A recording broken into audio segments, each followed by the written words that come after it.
Hello, hello, hello. Welcome back to the Voice for Freedom podcast, a podcast of Arise, where we discuss topics related to freedom and Israel and the nexus point of those two things. It's a real pleasure today to have Dumisani Washington with us. Dumisani, thank you so much for taking the time to meet with us. I know you're a longtime friend of my brother, Kolev, and definitely a very long time and good friend of Israel. So thanks for having me, guys. I appreciate you having me on today. Yeah, it's great to have you. And of course, we've got the beautiful Simone, our producer, and my wife with us here today as well. Hello, so, Dumisani, let's just jump right into things. I know that you're a musician, an educator, and many things. I know a pastor, and also the founder of IBSI, which I know is an acronym.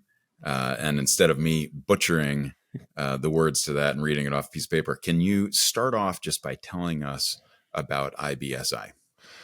Sure. The Institute for Black Solidarity with Israel. It's a long title. It's easier to say IBSI or IBSI. People say that.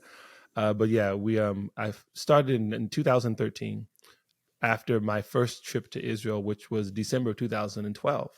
I was part of the African American Pastors Tour with Christians United for Israel, an organization for whom I serve, or which I served with for about 7 years after that, but I was not on staff at the time. I just happened to fortunately get kind of tapped to go with the about 30 other Black pastors from across the country. I had always wanted to go. I already had a deep love for Israel and support for Israel before I went. Which was kind of preceded by, and we may talk about this for Africa. There was a lot of African studies type of thing in my house post-college when I'm in my 20s and as an early father. And those things kind of emerged with each other in Israel and Jerusalem at the Western Wall. And I talk about it in my book, Zionism in the Black Church. But the short version of it is I just really felt that impression very, very deep in my heart by God to go back home and start an organization that would strengthen the ties both between the Black and the Jewish communities as well as Israel, Africa. The Africa piece was always a very, very integral part of what IBSI does. So didn't really know how to do that. As I told the congregation, it's probably God talking because you have no idea how you're going to do what he just said to do. So I went home in that way, did some research, and later on that year in 2013, started the organization. In part, it was inspired by a 1970s Black organization called BASIC, and that's an acronym for Black Americans to Support Israel Committee, started by Bayard Rustin, A. Philip Randolph, and other of Dr. King's family and friends and colleagues. Of course, he had been assassinated several years earlier, but they started it for some of the same reasons. Israel was being marginalized, Zionism was being called racism, and there are Black Americans who stood up, who both defended what was the struggle against racism in the United States, as well as defending Israel, the only free democracy in the Middle East, and coming against anti-Semitism, which was all, again, anti-Zionism, anti-Semitism. They recognized it then back in the 1970s. Wow. Well, first of all, thank you so much for everything that you're doing through that organization, through authoring your book, and all of the other amazing things you're doing. I follow you on social media and always really enjoy your voice and your content. So a huge thank you. So there's a lot to unpack here, obviously. And, the big question, the topic of today's podcast is anti-Zionism anti-Semitism? And I think we can go into a lot of caveats from there. But instead of me answering my own question, I'd love to have you take a crack at that. It's funny, one of the main famous quotes of Dr. King in the 1960s, he says, when you're criticizing Zionists, you're talking anti-Semitism. He was actually speaking to a young student who was using Zionist as a pejorative today as a slur of Jew, right? As an anti-Jewish statement, right? These Zionists, quote unquote. Of course, we know that's also used for non-Jewish supporters of Israel, but it's almost never used in a positive term, right? And so we see of the many reasons why we know, particularly in the West and especially in the United States, whether you're talking about our college campuses or in terms of social media, one of the reasons why we know emphatically that anti-Zionism or anti-Israel sentiment is anti-Semitism, if for no other reason, is the attack of Jewish students on college campuses. Jewish students who many have never been to Israel. Some of them are anti-Israel if you ask them. Are they as anti-Zionist as students for justice in Palestine? Yet those students are being targeted, have been targeted for decades at this point. Their dorms defaced, kids accosted physically, their civil liberties completely obliterated. Why? Because they're Jewish. And so one would only need to look. There's many examples, as you said, but that's one of the main ones that we often point to as an organization. I mean, no matter what else is going on in the world where any other actor is concerned, for example, just use a quick example, if something were happening in Iran and the Ayatollahs were doing something wicked, how many Iranian students are being accosted on college campuses in the United States? None. Why? Because no one's going to connect that Iranian student, whether he was born and raised in the United States or not, to whatever his government did. Now, for those who might get upset, I'm not comparing the Ayatollahs to the government Israel. That's not what I'm doing at all. What I am comparing, though, is the demonization of Jewish people associated with whatever someone thinks Israel is or is not. Whatever you think about Israel, whatever you're anti-Zionist, whatever you consider yourself, if for you to then accost a Jewish person in New York, in LA, in Chicago, you have to understand that that's completely anti-Semitism, has nothing to do with Israel. Wow. Yeah, couldn't agree more. And I think just understanding Zionism as a term, it's become a bad word. And I'm, of course, fiercely, one might even say militantly Zionistic myself, in the sense that I absolutely believe that the Jewish people have a right to exist, and also in what they believe is their ancestral homeland. And, the world agreed on that in 1948. And of course, here we are again, not quite 80 years later, and all of that understanding is now being questioned once again. And I think that's one of the really interesting things here to me as I consider this question, is just the incredible injustice of anti-Zionism. If anti-Zionism in its most simple form could be the right of the state of Israel to exist, and we know that that doesn't only encompass Jewish people in Israel, but all the other amazing groups of people that are Israelis, including 20% of our population being Arab Muslims that are citizens of Israel and serve in the IDF and so on and so forth, that most of the world don't even know about. Right. But the incredible injustice of it, and the fact that we're constantly being questioned on our right to exist, right, even as a country. Right. When you think of, regardless of what you think of the leadership of Israel at this time or any other given time throughout history, I can't think of any other country in the world that, as their leaders fluctuate in and out and situations arise, there are these cries for them not to exist anymore. If you think of Russia invading Ukraine, I don't see anyone out protesting and saying Russia has no right to exist because of Putin. China, and all of the other dictatorships around the world. We're not even going to touch on all the ones in the Middle East. Mm-hmm. Nobody's saying that Syria as a country doesn't have a right to exist anymore, or Iran doesn't have a right to exist because of the Ayatollah. But here we are, and Israel is once again being attacked, and people are just crying that you don't have any right to exist as a country. And to me, that is so demonstrative of exactly what we're talking about. Well, what's interesting is that, and then now obviously from the spiritual aspect of it, we recognize it biblically, right? The hatred of Israel, which is thousands of years old, the oldest ethnic hatred in the world, from Pharaoh to Nebuchadnezzar to on and on and on. And so it was Rabbi Jonathan Sacks, right, of blessed memory, who I could never do his quote justice, but he talked about the mutating virus of Jew hatred. Before there was the rebirth of the Jewish state, it was the Jewish people, it was the Jewish religion. Of course, now all of that is affixed on the Jewish state. So whatever lie, whatever slander could be concocted on any level, whether it's social media, whether it's the United Nations, unfortunately, there's a percentage of the planet that will believe it because, quote unquote, Jews, right? So if Israel is doing X, Y, Z to the Palestinians, well, of course they are, because the Jews, right? And this is what's actually happening, particularly in the Western world, right? As you said, the The Arab Muslim world's a different animal. Obviously, it's happened there. You had almost 1 million Jews expelled from places like Libya and Algeria and Egypt after the founding of the state of Israel, the independence of the state of Israel. So that is a specific situation that we can kind of discuss. But when it comes to the West, one of the things that we talk about, you all, both in our organization, and I discuss it in my book, was the uniqueness of this Western Israel hatred, anti-Zionism that was pretty much concocted by Joseph Stalin of Russia in the late 1940s. The book, some have read it before, heard it, it's called Disinformation by Pacepa, I believe is his last name. He was a KGB agent who defected.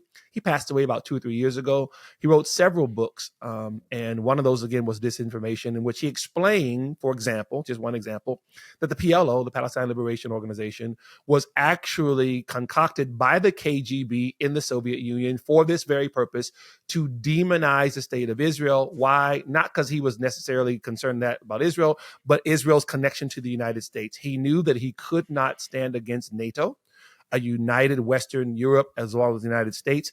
So what Stalin did in his brilliant deviancy was decided to try to implode the Union from inside. And what he did in doing that, he accessed the oldest hatred in the world and basically decided, if I can get the Westerners to fight with each other about the quote unquote Jews or the Jewish problem. And what did he do? The propaganda called the United States Senate a basically a fiefdom of the Jews, right? He said that the Jews control this, all this AIPAC stuff that people are hearing now. Stalin started that a long time ago for the purpose of disinformation and actually making the United States and the Western powers tear each other from limb to limb. And this is one of the other reasons why we know anti-Zionism is anti-Semitism, because these things are part and parcel. He demonized the Jewish state. He demonized the Jewish people, and these things they're hand in hand together. And the last thing I'll say about that, the PLO, which again, Yasser Arafat becomes the chairman in 1969. It was founded in 1964. And I was asked people, what were they liberating? In 1964, if the Jewish people had no access to Judea and Samaria or Jerusalem, what was the liberation? It wasn't a liberation movement. It was a destruction of Israel movement the whole time, right? So what that actually did, it painted Israel as the aggressor, the colonizer, the settler, imperialist, the whole thing. These words were being used in the 60s.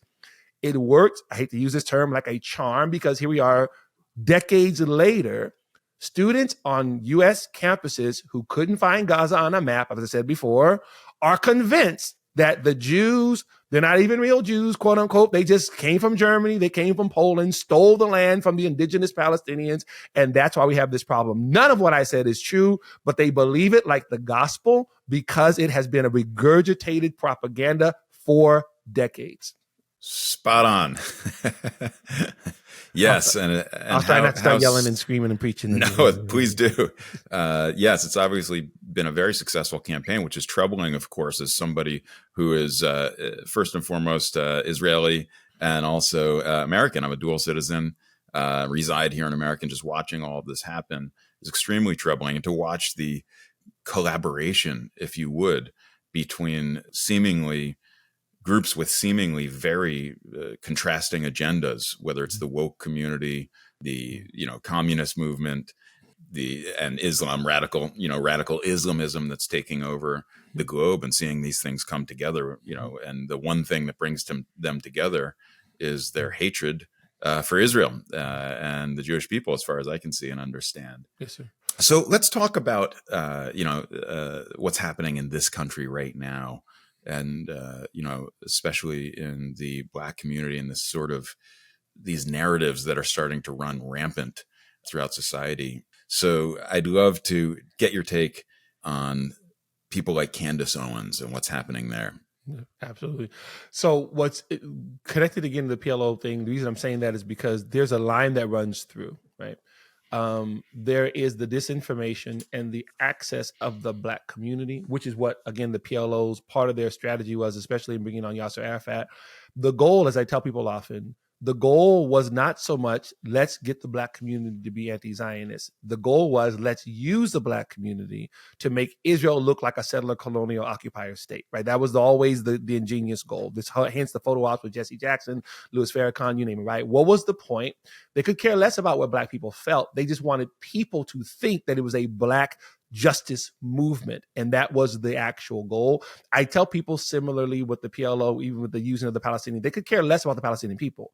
They were a means to an end. They were cannon fodder. What they wanted to do was use those people in their lives to destroy Israel, however they needed to do that, hence Hamas and all the rest. The reason I mentioned that with Candace Owens is because what she has done, along with others, both Black and non-Black, whether it's the Kanye West, whether unfortunately the Tucker Carlson, all you Tucker Carlson fans out there, we have all the receipts. I'm not trying to just come against people. I'm letting you know these are people who are using their platforms to come against Israel, to come against the Jewish people, to put things out there that are old anti-Semitic tropes that go back centuries, but it's coming from the right at this point. So Candace Owens is one of the poster children of this thing. It's happened probably around the fall of 22 when Kanye, her dear friend, went full Heil Hitler, full I love the Nazis. And as we said as an organization, that was bad enough. The only thing that was worse was that there was not nearly enough pushback from the conservative Christian community that said that they championed him, right? There was hardly any voices that said, okay, you know what? I'm all for free speech, Kanye, but what you're doing right now, this is Nazi propaganda, right? You're actually trying to attack a people who've known attacking for millennia, right? But there was some of that, but not very much of that. Candace was one of those people, right? I'm just asking questions, what she would say. And then she would go on and spout all kinds of anti-Semitic, the Jews, the blood libel of taking Gentiles and almost grinding their bones and let's make matzah. I mean, these kind of absolutely ridiculous things. Stalin was a Jew and therefore blah, blah, blah. She's been doing this now for several years. Very little pushback from within the Christian community still, which I have a whole sermon to preach about that another day as a pastor, right? But as a Black woman who is doing that with the veneer of here I am, this Black independent voice, and you can't shackle me, her very, very public fights with Ben Shapiro, which as an organization, we never weighed in. We always thought it was kind of, all due respect to both of them, a little tacky to fight about that on X, but that's you, right? You wanted that fight on social media, fine, right?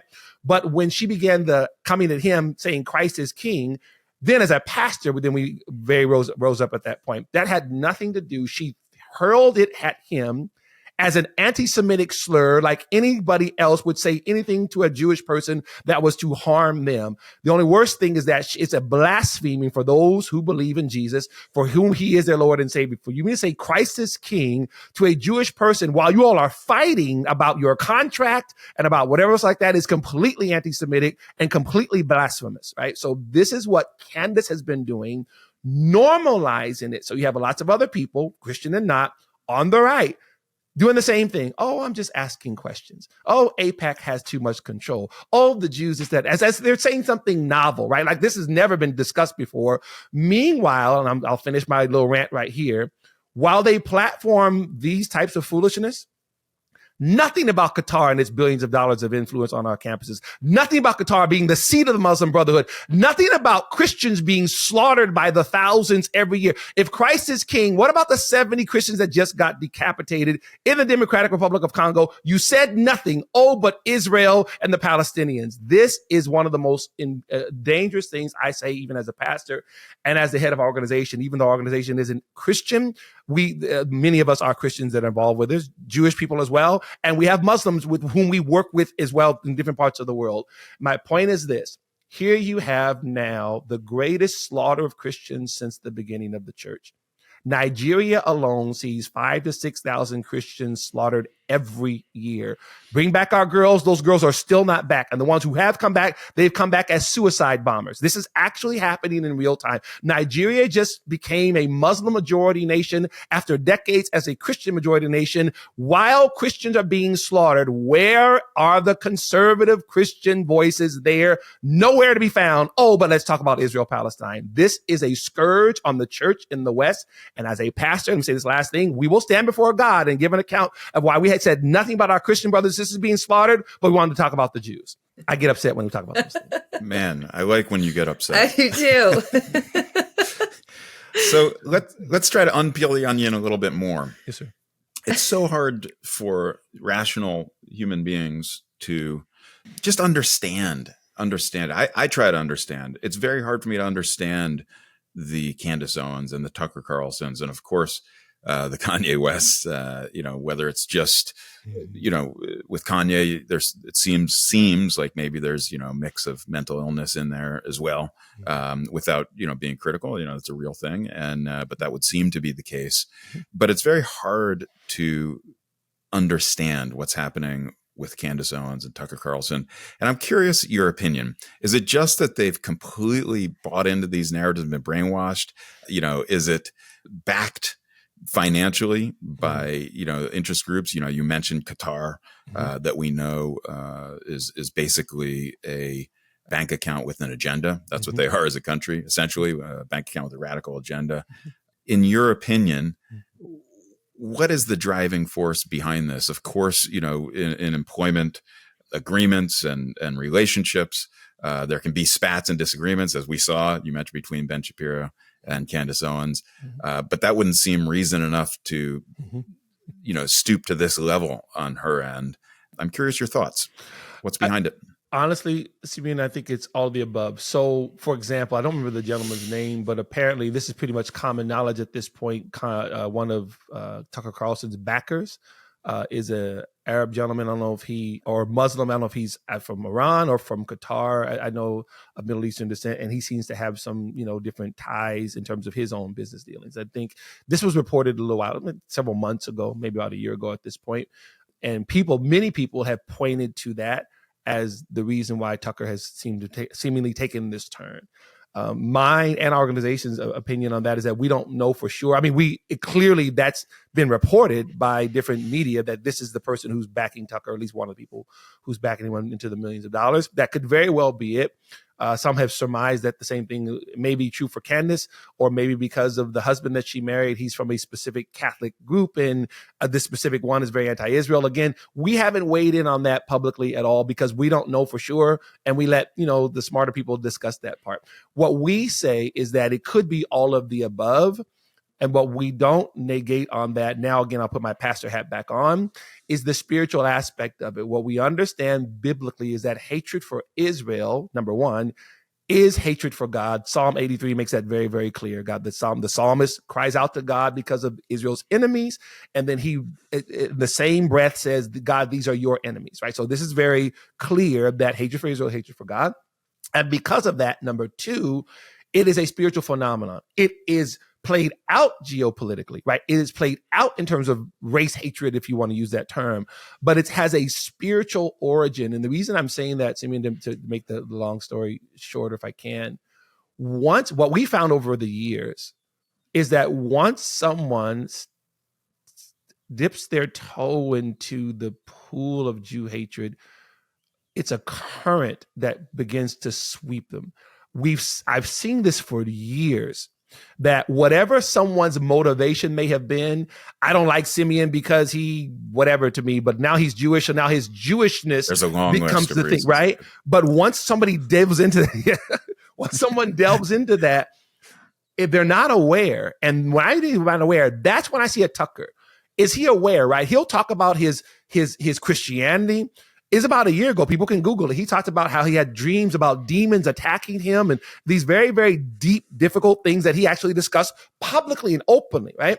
I'm convinced, don't know him at all, never met him, that he's not aware that there is a spirit attached to anti-Zionism, anti-Semitism, that he's actually delving into it. And the further he goes, the further this current takes him down. We've seen this so many times, and it's so irrational. And I'll say it again, I'll underscore it at the risk of repeating myself. If for someone then as a Christian, like a Tucker or like a Candace, right, who claims to be concerned about something that's very serious, one of the greatest humanitarian crises of our day, the slaughter of Christians, will not platform one Christian from Sudan, one Christian from Mauritania, one Christian from Nigeria, one Christian from Syria, right? And won't even touch the subject unless they can come at Israel. That is a spirit. Yes, we're seeing it manifested naturally, but it's a spirit behind that thing. That's what we often say. I think it could be all of the above: money, politics, clicks, right? Whatever it is that you want to fill in. But it is a spirit that I found people get sucked into before they even realize what's going on. Spot on again. Love it. So it's a spirit, and it's really, really hard to understand. I think there seems to be so much confusion, and maybe it isn't hard to understand. Maybe it really is black and white. Maybe it really is good against evil. I think it's one of the things that's challenging is for people that are in the religious world, for people that are in the Christian world, that are hearing all of these voices and are maybe not as educated on this subject as you are, and they're just wondering what to believe. And this is a battle that is being waged, minute to minute, virtually, through social media and digital channels and so on and so forth, as well as now, of course, mainstream media. It's a big battle. What do we do about it? What do we do about it? If the church is supposed to support Israel, yes, how do we turn that tide? We're actively engaged in that type of activity through the work that we do at Arise, turning the tide of sympathy globally back towards really just truth. What about what's happening in the church? And then we can then also talk about the Black community here in the United States. I'd like to get into that a bit too. Sure. But, it's very troubling just watching this phenomenon, this paradigm, if you would, that's taking place in the church. We know that the bulk, by far, the vast majority of Zionists in the world today are not Jewish. They're probably estimated to be 10 million Jewish Zionists in the world today, with several hundred, 200 to 400 million evangelical Zionists, if you would. And we know that Martin Luther King Jr. was, of course, very Zionistic. But, now we're seeing that trend shift towards the supersessionism and replacement theology and all these different things. What do we do about that? What are your thoughts on that? How do we combat that? I think that two things, or to two different audiences, to the pastors and the leaders, the clergy. I always say this in our events and everything. I would always encourage those men and women of God to be prayerful, right? I believe it says, the apostle said, "When I say unto one, I say unto all, watch and pray," right? To be very prayerful as they're approaching this topic, whether biblically, again, geopolitically, in terms of news and media and everything, that we want to be able to do that. We want to be able to approach our positions as the leaders of God's people, rightly dividing the word of truth, as Paul told Timothy, so that we are being open and allowing ourselves to take in the information and trusting God to kind of lead us and guide. That's the first thing I would say. To the clerk, to the lay members, I would say the same thing: be prayerful, everything, and to everyone, diligently seek out information. Like you said, there's so much that's out there. Unfortunately, a lot of it is bad. But there is a lot of good. There's good organizations that are out there, Christian ones, non-Christian ones, who can give you information about what's going on with Israel, the Israel-Palestinian conflict, who Hamas is, those types of things. And thank God for those organizations that are there. I would encourage them to do their due diligence and actually seeking those things out, that what they are actually sharing with their people, sharing with each other is it's factual. It's actually real information. And as much as they can, go to the source. I tell pastors all the time, go to Israel. Go. Go and visit the Holy Land yourself. Talk to the people. Talk to Arab Christians. Talk to Arab Muslims. Talk to Israeli Jews. Talk to the people, right? Actually go to the land. Go with an organization. Go as your church. Get a guide. All those types of things. We do those types of things as well. We take pastors and other people to Israel for that purpose, for them to learn, for them to see themselves. It is one of the most important battles that the church faces today, Black, white, Hispanic, whoever, which is Israel. I have believed for a long time, not just me, that as we are going headlong into what our Jewish brothers and sisters call the footsteps of Messiah, right? As we're going into this area, that the biggest, or one of the biggest challenges for the church universal will be the issue of Israel. Israel and the Jewish people. How do we see the land of Israel, the people of Israel? Israel's defending itself against its the enemies. How do we see that through the lens of Scripture? Do we see that through the lens of truth, as you're saying there? Are we actually getting right information, or are we getting pulled in to what Jeremiah called, this system of Babylon, like flee Babylon, right? What are we getting pulled into the very system that the Word of God tells us to beware of, right? Because that Babylonian system, that Amalek, if you will, seeks to destroy Israel, whether it's the Islamism, the communism, these types of things. These are different systems with the same goal: the destruction of liberty, destruction of Western civilization as we know it, destruction of freedom, and of course, destruction of Israel, which is the front line of this fight. When we consider October the 7th through the lens of not just Hamas attacking the Jewish state, which it did, but a radical Islamist group attacking freedom, when we kind of zoom out a little bit, we understand that Israel's fight right now, whether it's in Lebanon, obviously, thankfully that's calmed down somewhat, but obviously in Syria, in Gaza, the Houthis in Yemen, when we consider that, we consider the fact that Israel is not just fighting for its own existence, it is fighting for the freedom of every person on the planet who wants to be free, whether they're Christian, Muslim, Jewish, whoever they are. I think that Christians need to understand this, the scope of what this fight is, and back to you, pastors, why it's so important that we get this right. This cannot be a toss of the coin. This cannot be which way the wind is blowing. We need to be right. If we're going to stand up in the pulpit, I say pastors all the time, if you don't know what to say, don't address it. Don't even touch it, right? But if you're going to address it in God's name, please do not get up with the free Palestine, not understanding what you're saying to your people, because you're leading them down a path of destruction. So this is what I would say, Simeon. There has to be an understanding, as the Bible says, right? In all you're getting, get understanding. If it didn't mean as much to the church as it did before, God, it means so much right now. We have to understand what's actually happening around us. So to that end, I know you've got your book, and it sounds like through IBSI. I hope I'm saying that right. You're doing tours, and there are all types of opportunities to connect people to this perspective and the truth. What other resources? Are there other resources or curriculum that you could recommend to people that are in this pathway of discovery and learning about this topic? Yes, sir. So they can go to IBSI.org, and then they can find out both about the book that's there and there's videos that we have on there. If you go to the website, you'll see different topics that we'll address in our videos and in our postings as well. Something called Africa Israel Weekly is our Substack. We write on these different topics and everything and try to keep people abreast of it. But we also partner with other organizations that do amazing work. Our dear friend Roz Rothstein out there would stand with us, and Michael Dixon, I believe he's over the Jerusalem part of it, the Israel part of it. They have great materials. We've been working with them for years. Materials, high school level, college level. They even work with clergy. So again, often we partner with them.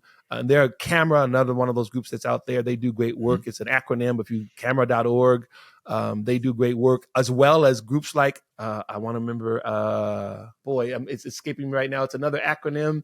It's the one where you go on MEMRI, MEMRI, Yep. Right? Middle East Reporting. For those of you who don't know about it, go to MEMRI.org. Great at what they do. They've been doing this for many years.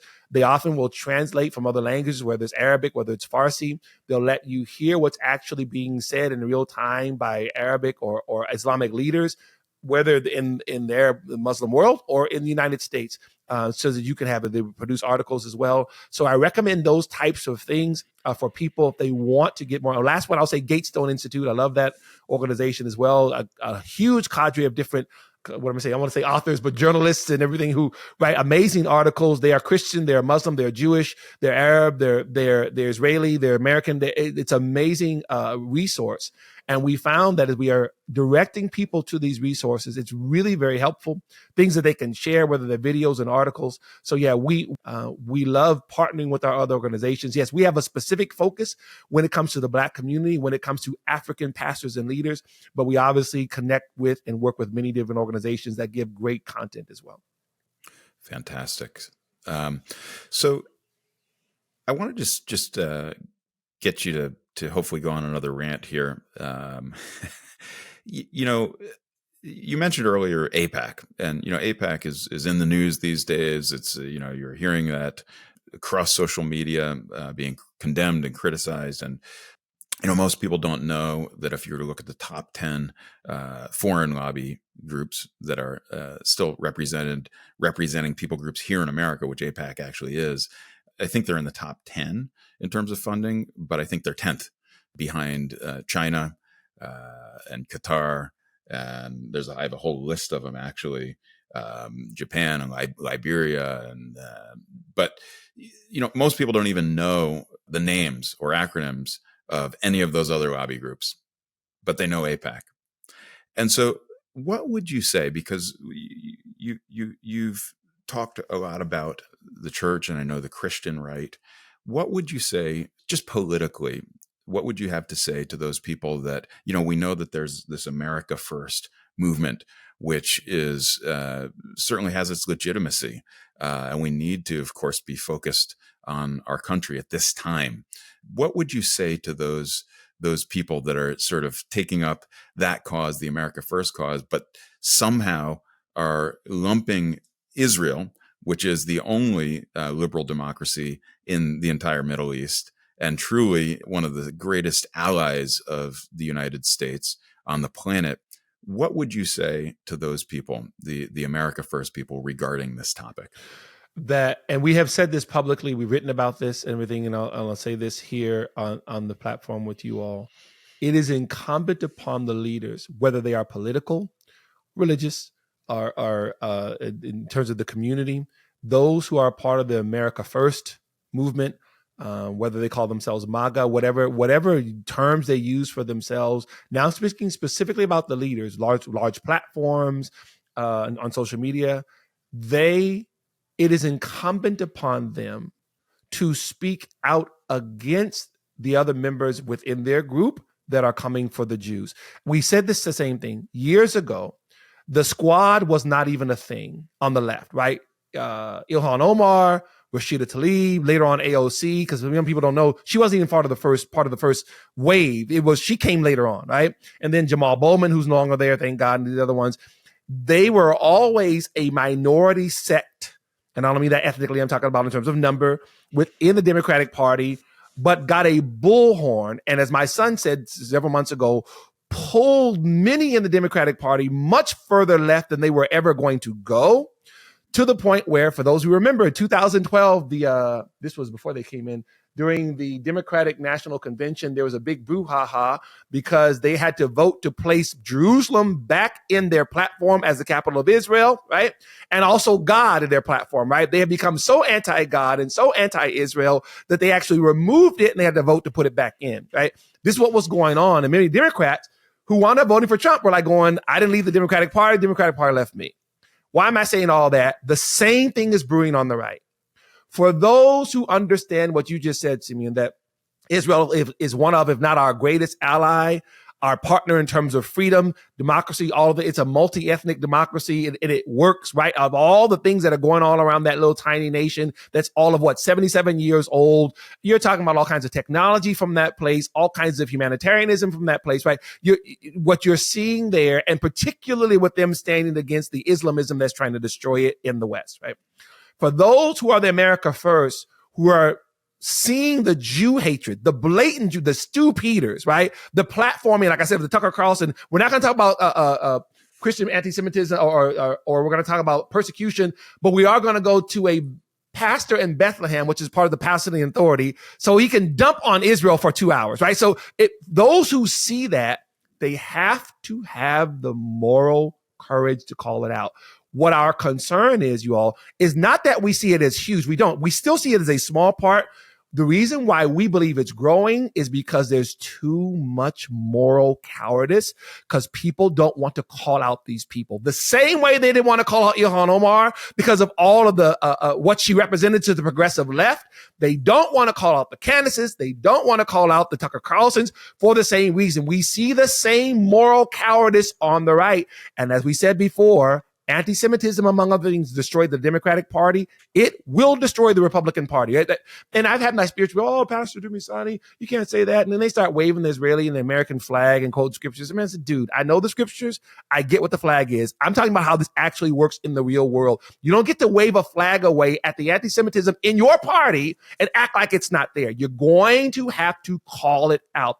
And until we see that, we should all be concerned. Until, I'm not going to even name the people, but these people with these big podcasts and these big platforms on the right, until they get up, on their podcast and call out by name the people who are coming for the Jews, who are using these Qatari talking points. Until that happens, again, we should all be concerned because we already see. I'll use a spiritual analogy once again.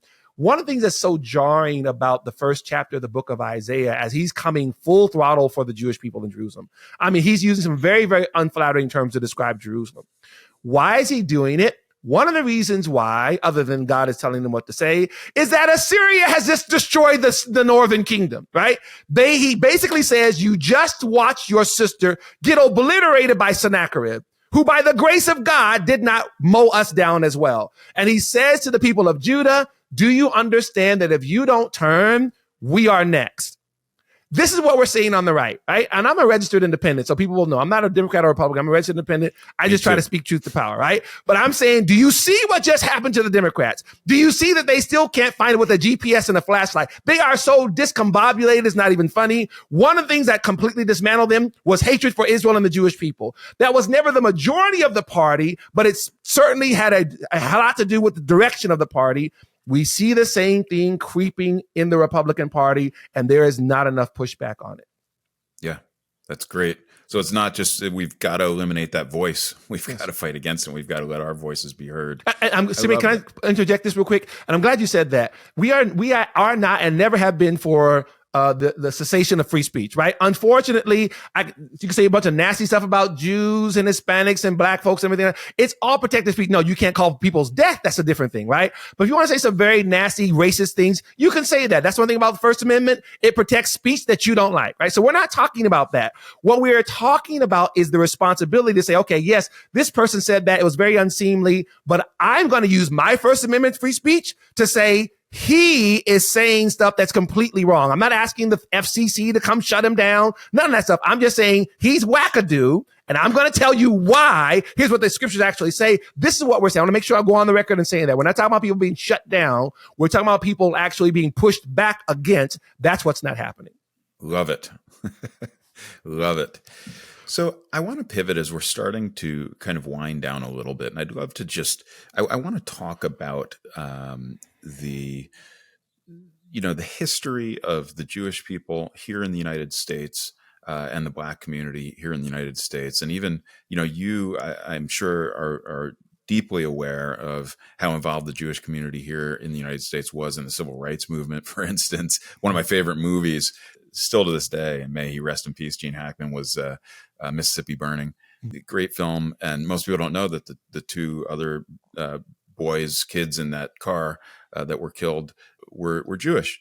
And, there is a rich, rich heritage there.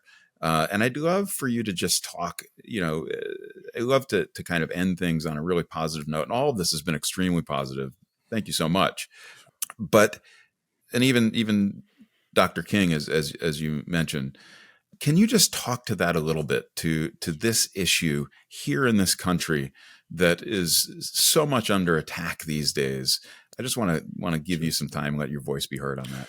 Sure. So when we're talking about the Black Jewish, what we call synergy in the United States in particular, which we say actually started 3,000 years ago when the Queen of Sheba visited Solomon in Jerusalem, but focusing on the United States, we are talking about a group of people who have found themselves working together well over a century, right? So I would, even before we get to the civil rights movement of the 50s and the 60s, particularly the iconic movement where, Joshua Heschel and Dr. King are together, and those photos, those speeches and everything, which we quote from quite a bit. Long before then, at the turn of the century, you had Booker T. Washington, entrepreneur and educator, and Julius Rosenwald of Sears Roebuck fame, a Jewish philanthropist whose his rabbi, Emil Hirsch, was one of the founding members of the NAACP, right? So now you're talking about Dr. King hasn't even been born yet, right? He's not born until 1929. This is 1914, 13, right? Why do they come together? Well, Booker T. Washington, who wrote the book Up From Slavery and was the architect, if you will, if not the very one who named what was called the Black Wall Street, not just in Tulsa, Oklahoma. His focus was the empowerment of the Black community. Now you're talking about the first and second generation after slavery. It was education. It was entrepreneurialism, industrial in terms of crafting and making their own goods and all of those things. Booker T. Washington was a founding father in that sense, in that movement. Julius Rosenwald read his book, saw what he was doing. Of course, Julius Rosenwald lived in Chicago. Booker T. Washington was in the South. They began to correspond and they began to work together. And one of their first areas of collaboration, what's called Rosenwald School. For those of you of a certain generation, you would know about a Rosenwald School. They don't really exist anymore other than as historical sites. But what were those schools? Those schools were funded by Julius Rosenwald. And he actually had the brilliant idea of wanting to bring the black and white community together. So he put a third of the money. The black community brought a third of the money. And then the surrounding white community were challenged to bring a third of the money to build a school for black students. Not only that, Julius Rosenwald also started what's called the Rosenwald Fellowships, in which these students would go on and study post-primary school and become, the names that we know now, the Langston Hughes was a Rosenwald Fellow. Even Maya Angelou, who was obviously, Julius Rosenwald had died long before then, but the fellowships continue to go on. Of the billions of dollars that he made, over half of his philanthropic money went to the Black American community. Right? Between he and Julius Rosenwald, they changed the course of American history because you have millions of Black students who did not have access, the type of access that they needed to actually gain in terms of literacy and everything. This happens long before. There was no civil rights movement, right? There was this grassroots movement, if you will, of Black and Jewish people coming together. This was always the case. Julius Rosenwald said himself, who was at that time sending money to help the Jews during the pogrom in Russia. He was saying that he, in as much as he saw that was his duty, he would drive from his house in the suburbs of Chicago to his office and pass by masses of Black people who had come from the South, who were living in poverty, living in squalor, trying to get a better life. He saw that and it tugged at his heart. Again, Booker T. Washington, they come together. And oh, by the way, Tuskegee Institute is what Booker T. Washington also revived there in the South. Julius Rosenwald was the first Jewish board member of the Tuskegee Institute, which goes on to make the Tuskegee Airmen, all these things. You're talking about all these deep, deep connections that are there. Again, long before you get to the civil rights movement, right? So to your point, this has been a tremendous, and then we say this on this side as well, when you have Jewish Europeans fleeing Nazi Germany, Nazi Europe, many of those professors coming to the States and finding anti-Semitism not having a place to work, many of them taught in HBCUs, historically Black colleges and universities. Why? Because those Black faculty members recognize what those Jewish people were actually going through. And you even have these pictures of Albert Einstein in one of the Midwest HBCUs teaching this, all Black men in this, it's an iconic picture. So there was this standing up of the Black community would say, you stood up for us, we'll stand up for you. This went on for like over a century, right? They saw the rise in anti-Semitism. So Dr. King was part of a long legacy. By the time you get to the 60s and they're marching together, he was part of a legacy that started way back in the early 1900s of these communities working together. The Jewish community would say, we see what you're going through, we're going to help you. And then boom, it would flip. Okay, the Black community would say, we see what's happening with you, which is how BASIC got started, Black Americans to Support Israel Committee. They said, okay, Zionism is not racism, not to mention the fact that the Jewish people have stood with us. I'll tell you this other quick story. Eldridge Cleaver was the Minister of Information for the Black Panthers. You're talking about as far left and as far radical and as anti-Zionist as you can get. This guy was so radical, he went to Fidel Castro's Cuba to get arms and weapons training so he can come back and, in his own words, take Richard Nixon's head off, right? He was going to overthrow the American government and decapitate the president. This is how committed this guy was, right? So he flees. It's pretty committed. It's pretty committed, right? You don't Sounds like he should have been committed, and maybe should have been committed in more ways than one. He was not a keyboard warrior, right? There was no social media back in that day. This dude was, as the young people say, he wasn't talk about, he's going to be about it, right? So what happens is that he flees from justice because of this whole kerfuffle that happens in Oakland, right?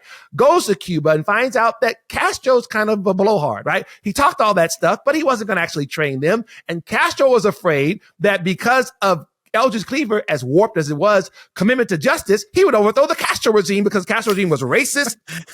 It was kleptomania. It was completely fraudulent, right? So the reason I'm saying this story, he then goes to Algeria. He meets Fidel Castro. He meets Yasser Arafat for the first time in Algiers. And then he hears all this pre-free Palestine stuff, but he sees Black slaves. And this is the first time it hits him that, wait a minute, the people who swear that they're our friends are actually enslaving people who look just like me.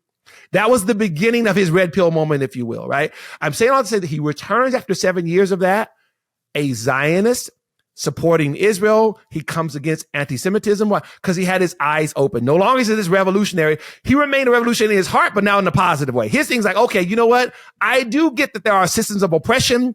It's just not what I was told that it was, right? It's actually this Islamist regime. It's actually communism that is using the black community to try and destroy the United States of America. This is what actually he saw. He went to talk to his friends, the Angela Davises, the Stokely Carmichaels. He tried his best to convince them. Of course, they wrote him off as a sellout, right? But this dude actually put his money where his mouth was, went out to all these communist and Islamist regimes and came back and he got it. He saw how the black community was uniquely being targeted for this disinformation. He saw it with his own eyes. And again, when he saw black slaves that are still in the millions in places like Sudan and Qatar and other places like that, that's when it hit him that he never realized what was actually going on until that. And it made him even cleave to the Jewish community. He said, not only are the Jews not the colonizers, they have fought alongside of us against racism, against discrimination, against oppression. He had his eyes open. Man, I love it. So one other question I just want to sort of, if you'll go there, because you're kind of touching on it here a little bit, the American black community, and we could even say, I think we could include in this what's taking place in Africa, South Africa particularly, but let's just talk about the black community, America Global. We've got Israel and Judaism, and then we also have Islam and Islamism. Can you talk to that topic a little bit? You just touched on it in your last points that you were making there. It seems like, this Islamism that's taking over the globe is playing a pretty significant role in the way this is all unfolding in people's understanding here in the United States, but also certainly in South Africa and other countries across the continent of Africa, if you would. Absolutely. I would, so real quick little plug for those, if you go to IBSI.org and you click on Africa Israel Weekly, you'll see a couple months ago, one of the articles was entitled "The Iranian Regime's Focus on Black America." And the reason I mentioned that, so people that can read that, you'll see some of the links that are there. The Iranian Regime's Focus on Black America, or Black Americans in the diaspora, something like that.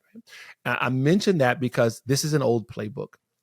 What Israel's enemies and America's enemies have done systematically for a long time now is attempt to use the Black community, especially leaders within the Black community, for its own purposes. So what you have had is this teaching, for example, which started in earnest with the Nation of Islam leader Elijah Muhammad, who was the mentor of who later on became Malcolm X, and then Louis Farrakhan, who's the leader now, all of 95, 96 years old, something like that, for a long time, ever since Malcolm X assassination, which is another conversation we can get into another time. What the teaching was, not just from them, but they were one of the main ones, was that Islam was somehow the black man's religion, quote unquote. And that Christianity, and not to mention even Judaism, was the quote unquote white man's religion. Now, anybody who knows about the religions know that's one of the most craziest things you could say. For example, Christianity, which started in Jerusalem, that was not a white man's religion any more than Islam itself, right? It actually starts in the Middle East, starts in Israel. The church then, the Day of Pentecost, the Book of Acts, all those things, right? But beyond that, right, was this racialized teaching, not just the radical Islamist part of it, because Louis Farrakhan is close with the Ayatollahs of Iran. Just about a few years ago, was just in Tehran, helping lead the chants of death to America, the whole thing. Like, this is a full-fledged Islamism, right? This has been the tool used particularly against the poor and more disenfranchised within the Black community. So in the prison population, for example, what you have is the Nation of Islam's presence there. And I say, here's the positive and negative. The positive, they'll help with reducing recidivism rates, maybe helping getting job placement. The negative, a lot of anti-Zionism, a lot of anti-Semitism, a lot of anti-America sentiment, all of these things, right? Anti-white, you name it, which is just poison in the veins of people who don't need that whatsoever. And the result of it has always been negative, always been completely abominable. What you have right now, more than ever before, where the Black community is concerned, is the debate around that issue. though even according to the ADL back in the 1990s, anti-Semitism always registered slightly higher in the Black community than it did in others, say like maybe Asian or Native or Hispanic. That has always been the case. It has never been the majority view. Unfortunately, what has happened is that very loud voices like a Louis Farrakhan, later on like a Jesse Jackson, who has some very negative things to say about Jews, that became the overarching narrative coming out of the leaders, right? Either you had the negative stuff or you didn't have any of the pushback that you needed from other Black leaders where that was concerned. That's been almost gone since the 1970s when Black leaders like Black Americans to Support Israel Committee were pushing back against those types of things that was happening. So you have a real civil war, if you will, Simeon, where the Black community is concerned, is because there are those Black Christian supporters of Israel, which are still the majority, as silent a majority as they may be, up against this very, very loud anti-Israel, pro-Islamist, right? Almost like and I throw into that the radical Black Hebrew Israelites, which align very much with the whole Nation of Islam thing. They consider themselves more quote unquote Hebrew or Jewish, not so much Islamic, but they do touch and agree on several things. And one of those things is Israel, the hatred for Israel, the fraudulence, quote unquote, of Israel, of Jews who are of lighter complexion. These types of things are really percolating a great deal within the Black community, which with our organization, we will talk to Black leaders and we'll sort all these things out, right? We have long form conversations, workshops, if you will. We'll bring the continental breakfast and the lunch, everything like that. We'll rent out a place and we'll say, let's discuss all of these things. And I'll say this last thing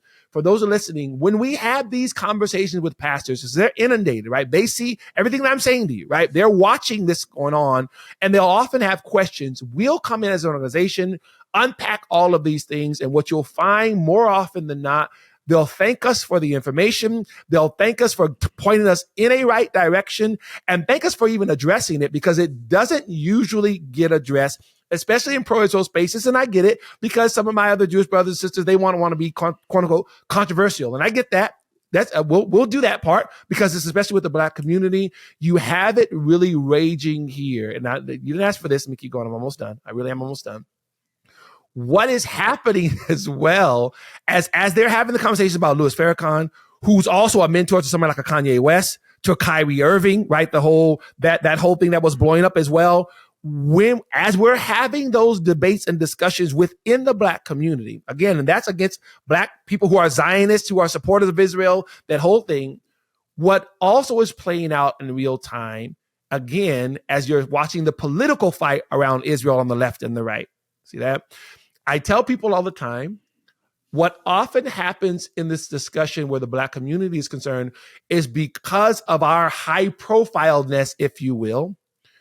The anti-Zionism within the Black community often gets more of the focus because of maybe the charismatic nature of those leaders, the number of followers that they have. But often what gets missed is this. They are still those leaders who drink from the anti-Zionism well, are being used as props to present anti-Zionism as a social justice movement. Because I often say this, where is Jew hatred most on fire in the United States? College campuses. Not the Black ones, the white ones. Not at Howard, at Harvard, at Princeton, at Boston University. This is what's happening. What's my point? I'm not making it racialized. I'm saying this. What happened over the decades was hating Israel became a badge of honor for those who believe in justice and equality and yada, yada. That was the whole plot of the PLO. So the main people who are touting the Palestinian flags and burning the Israeli flags are usually white kids on campuses who've actually drunk the Kool-Aid, right? So this is what's actually going on. Yes. Were there HBCUs who are protesting in favor of Hamas? Yes. Unfortunately, you saw that. But where are the Jewish kids and where's the most violence happening? At Columbia, at NYU, at UCLA, at USC, at Berkeley, right? Where the Black population is less than 2%. This is what we often tell people, that the Black community was being used to prop up this thing as a social justice movement. Now, I swear this is my last story. There's a young lady, my son was close friends with a young lady back, they went to school together. They knew each other since junior high school, right? They go off to college, right? She goes off to an Ivy League school. He goes to school. We're living there in California. She calls him midway through the semester, tells him that she's hearing all kinds of anti-Zionism, all kinds of anti-Semitic stuff and everything. And she's concerned because, quote, I know what your dad does. She's known our family for years. So she not only knows that she has access to more information, she's close friends with a person whose father does this, basically travels the world and does this very thing. She says, when I get home on winter break, I want to discuss it. She comes home on winter break. She's full-fledged free Palestine. They have a conversation. He can't even get a word in edgewise. And she says to him, I don't even know what I'm talking about. I just think Israel is bad. That's how effective the brainwashing is that's going on. And oh, by the way, she wasn't black and didn't go to a black school. This was always the goal. So yes, it is a problem. I could go on and on and on, but this is supposed to be, I don't make this a 3-hour podcast, but yes, and it is something that we actually discuss and deal with. There are those young black folks who think that the Free Palestine movement is a social justice movement. But what we've seen is that more often than not, within the black community, again, they don't get nearly the attention that it needs.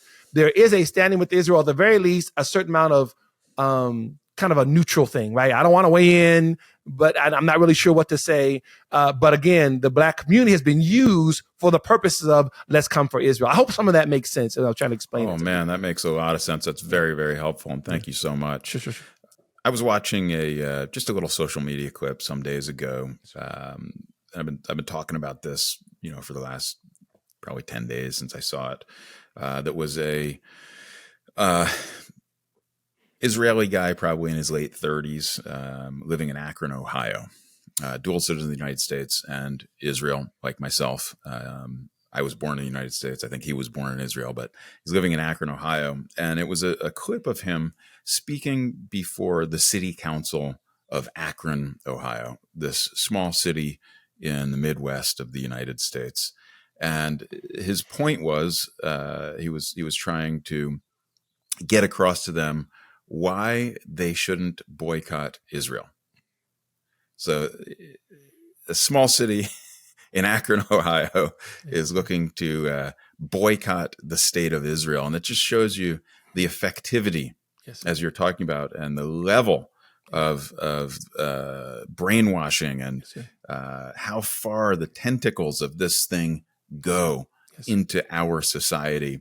And I've been using it just to demonstrate how important it is for those of us that believe in Western civilization as we know it, for those of us that believe in Judeo-Christian values, the value of life over death, and freedom and equality, and all the things that are so central to our identity as people living in Western civilization. How important it is for us to put our differences aside and come together and begin to be, as you're saying, Dumisani, vocal.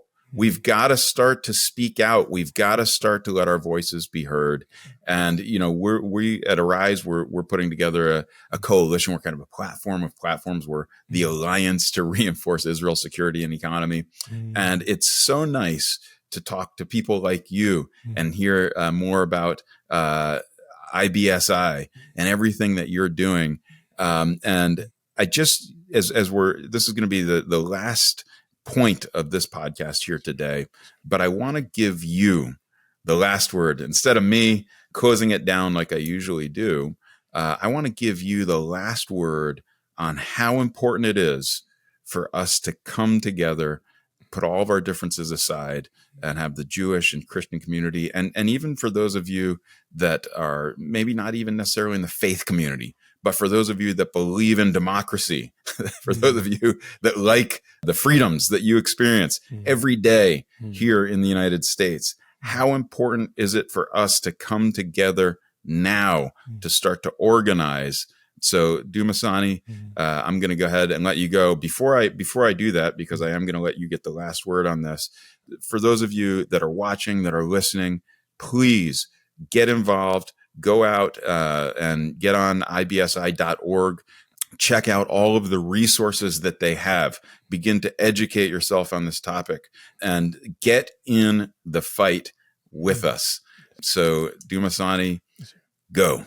Well, again, thank you guys for having me on, and I really appreciate it. I can't underscore enough what you're saying, that there has to be a coming together of like minds, especially in the Christian and Jewish world, but even beyond, like you say, even beyond the faith community, to recognize where we are in this moment in time. Obviously, our primary focus is the Black community, but not because we see the church, for example, as a segregated unit, but because, as we've discussed here, there's some specific unique messaging that's actually there that we believe that Black leaders need to be armed with. But we're very, very aware of the fact that it is part of a whole, right? That we're actually all coming together to actually fight against the type of tyranny and the type of despotism that is coming, that is encroaching on much of the world. I believe that October the 7th, which was Israel's 9/11, changed the world in ways that much of the world doesn't really realize yet, because both the Hamas and the Al-Qaeda operatives that were there, that we found out now, were there not just to, quote unquote, free Palestine, but to destroy democracy, to destroy freedom. And so it's Israel's enemies have said that they want to do that here. The Ayatollahs make no bones about it, right? First, Israel's a little Satan, and America's the great Satan. For people, as you've just said, who value their freedom, their loved ones, their faith, being able to worship like they want to worship, being able to live where they want to live, send their kids to school, to actually live a life of freedom, in which, again, the beacon over here is the United States. As many of the leaders have said, if we lose the United States, we pretty much lost this fight for more than a generation. There has to be a willingness to be in the fight. There has to be a willingness to arm yourselves with the knowledge that you need, whether you're a pastor, a community leader, whoever you are. There has to be a recognition of the moment that we are in. This is just as important for our generation as the greatest generation in the United States that had to face down fascism and Hitler. This is where we are. The difference is that it's not so much Nazi Germany. You're talking about players like Qatar, like Turkey, like the Islamic Republic of Iran, that are attempting to establish an Islamic caliphate, right? And often that doesn't get discussed because that's more politically incorrect. Somehow, if you're talking about Nazis from Europe, that's one thing. But if you're talking about Islamic caliphate, that's somehow it's a no. It's just as lethal. The slavery, the debauchery, what's going on right now, we have to draw a line in the sand. We have to be able to be vocal, to do what we can in our communities, wherever we are. We have to, if I'm appeal to the faith community, pray for the peace of Jerusalem. We have to pray for our elected officials.